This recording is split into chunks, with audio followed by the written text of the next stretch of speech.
Allan Kardec. Quem foi o homem que inventou o Espiritismo? Da maneira como ele entendia, não se tratava de ter inventado o Espiritismo.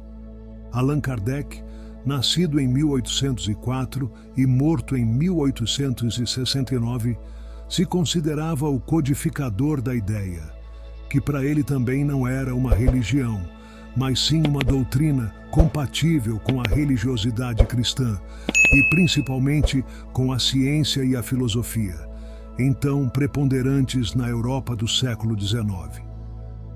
Kardec foi o pseudônimo adotado pelo francês Hippolyte Léon Denisard-Rivet, notável pedagogo, professor e tradutor, quando resolveu sistematizar as pesquisas consideradas científicas por ele sobre fenômenos paranormais e a mediunidade.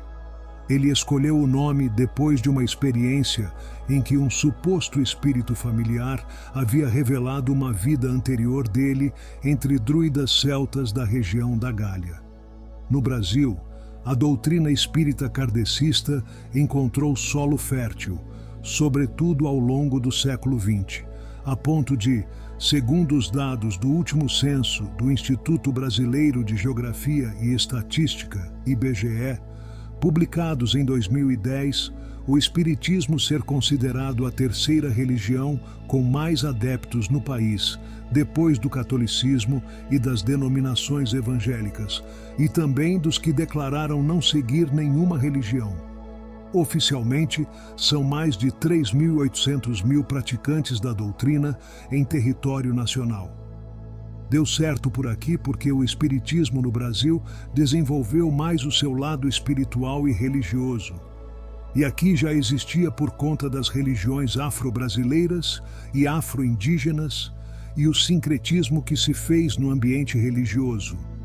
Uma propensão à crença em espíritos e entidades e seres que interferem cotidianamente na realidade, produzindo infortúnios, curas e bem-estar na população, argumenta o historiador, sociólogo e cientista da religião, Marcelo Aires Camurça, professor da Universidade Federal de Juiz de Fora e da Universidade do Estado do Rio de Janeiro, e autor do livro Espiritismo em 7 lições.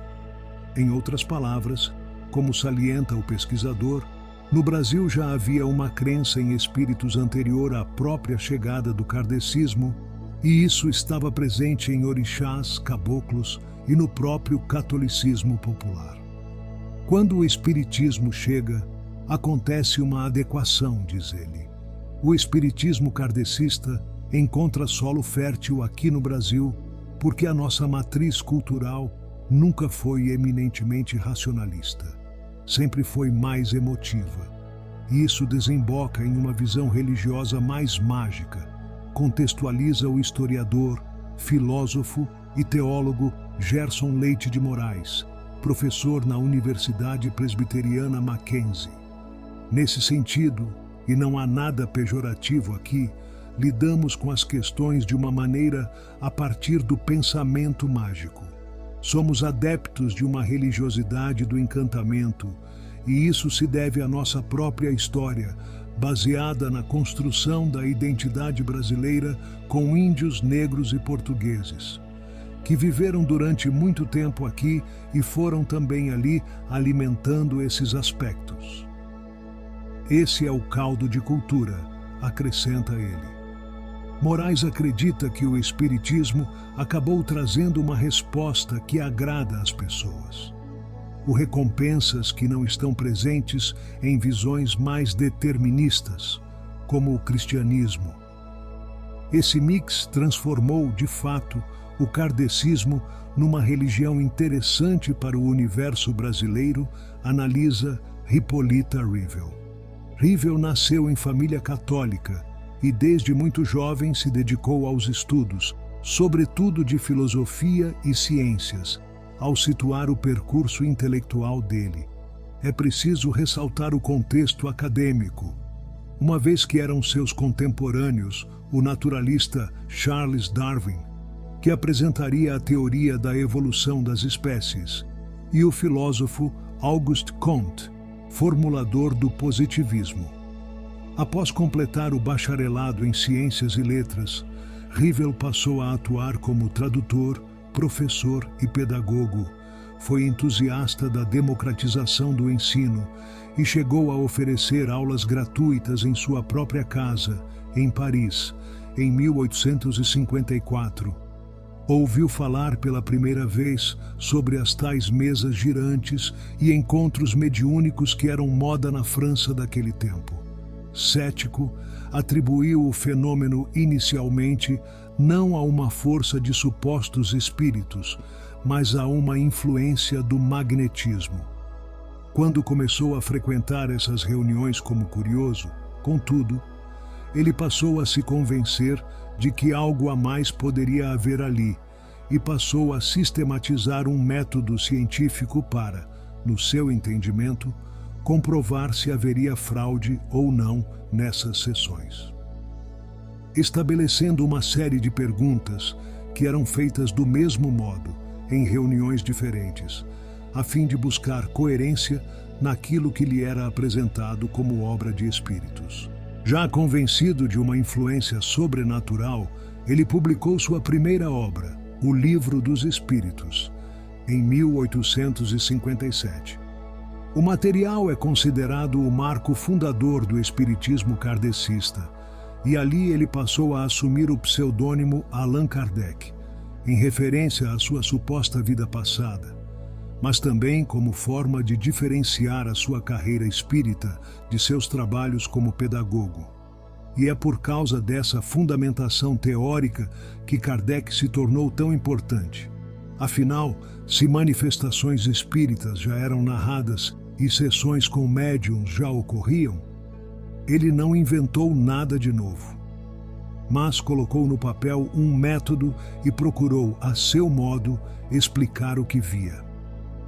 Ao longo da história, ocorreram muitos fenômenos ditos mediúnicos de comunicação com espíritos. E o próprio Kardec, que ficou conhecido como líder, quase fundador ou codificador do espiritismo, ele não era médium. Historiador Marcelo Aires Camurça, mas sua curiosidade fez com que ele se tornasse o primeiro a sistematizar. Vamos dizer que, do ponto de vista científico, o que faziam os médiuns, explica o professor. Para escrever seus livros fundamentais do espiritismo, ele passou a frequentar sessões com médiuns diferentes, aplicando perguntas sistemáticas e as compilando. Eram questões ao pretensos mundo espiritual de toda a ordem de cosmologia, do destino, da terra e dos homens, elenca Camurça. Allan Kardec seguiria fazendo pesquisas e escrevendo livros básicos da nova doutrina. Tendo publicado 5 obras até 1868, são considerados o Pentateuco do Espiritismo. Ele foi aprofundando a doutrina. Seu mérito foi ter feito as perguntas e as sistematizado, aponta Camurça. Quando ele morreu vítima de um aneurisma, aos 64 anos, no ano de 1869, ele trabalhava em uma obra que procurava explicar as relações entre o magnetismo e o espiritismo na época. Estima que sua doutrina já era seguida por cerca de 8.000 de adeptos.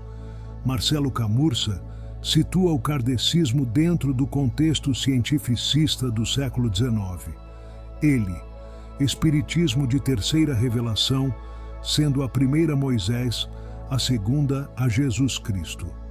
Essa terceira seria a revelação da modernidade, com a Terra já evoluída para receber essa doutrina que explicaria a humanidade, afirma. Nesse sentido, ele mesclava ideias como a do evolucionismo com a teoria de que a humanidade evolui, porque a cada reencarnação os seres têm a chance de retornar melhores e o sentido de justiça. Ele conseguiu produzir uma doutrina que estava no espírito do seu tempo, ou seja, a modernidade, que negava as religiões enquanto dogmas e acabava adequando a mentalidade religiosa a uma mentalidade científica e filosófica. Essa era a sua pretensão, explica Camurça. Conforme esclarece o pesquisador, Allan Kardec não via o espiritismo como uma religião, mas sim como uma doutrina que combinava ciência, filosofia e espiritualidade. Camurça diz que, para Kardec, o espiritismo visava superar dois impasses da modernidade: a religião dogmática que caía no fatalismo, na ideia de que as coisas acontecem porque Deus quis assim, sem buscar explicações lógicas e racionais, e a ciência ateia e utilitarista, que não percebia os valores mais aprofundados da humanidade. Na sua proposição, Allan Kardec acabou trazendo uma doutrina baseada na crença dos fenômenos da vida pós-morte. E isso é significativo porque, a princípio, a ciência não se interessa por isso, enfatiza Camurça. Ele quis estender a ciência da época, muito positivista, a uma compreensão do mundo. Inefável o que era científico, mas também filosófico, porque existia uma moral por trás disso, acrescenta.